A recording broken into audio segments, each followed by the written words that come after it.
Chief Minister N. Biren ngasi Lilong Assembly Constituency da paikhat kadaba tongan ba project kaya urep uyung tamkibaga loinana project kaya amasu sangakhre.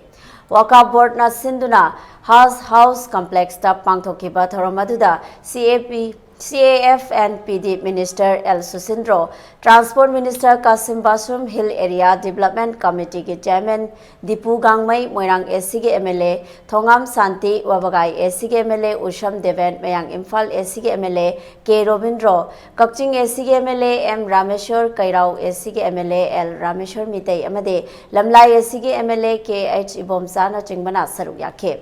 Chief Minister na nongna sangagadaba Lilong Usoi Popi Market, Waka Board Manipur Makhada Sagadaba, Skill Development Hub Amadi, Rehabilitation Center Lilong Karampat ke, urep uyung thamkibaga loinana, Chief Minister Saba Loiraba Waka Board Manipur Minuthong, Hafiz Hattagi Guest House cum Canteen, Muslim Girls Hostel and Library Amadi, Sunrise Public School Lilong, Nungai na Chingba Singsu ngasi Sangakhre.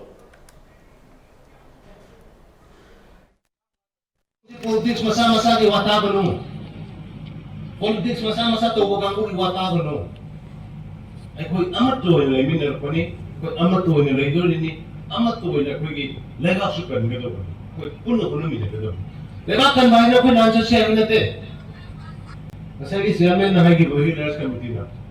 Koi to koi lanso na gado rin, koi to koi no may kano gado rin, koi to koi mihan na gado rin. Bharat की constitution Bharat की संविधान ना sound मत की हक पीने में अब की जंतर ने कैसे आईना कमजोर तो मैं यहाँ में था रहना आगे के चंग पुंगना बहुत लिसिंग करो हेंगरे 6,000 हेंगरे म्यांमार का बोन था तो बिल्कुल किस चले तो मैं यहाँ तो शेल्टर पीर का अंदर मैं की लेबन सेम का अंदर सारा खाना को पीर का अंदर बायोमेट्रिक डबल लगा कहीं कोई इंडिया के सिटीजन हुए भी आदमी ना इरान तो लोग का खातो खेपे याना बोले कोई ऑलरेडी सुमाइने नियम सुनने को नहीं है कोई अगर कोई लोई ना खाने है बे ठीक है होने लोई खाने रहने तो कहता है तो खाना उधर ना मिशन प्रोजेक्ट ने एक तो बुद्धि करते हैं तो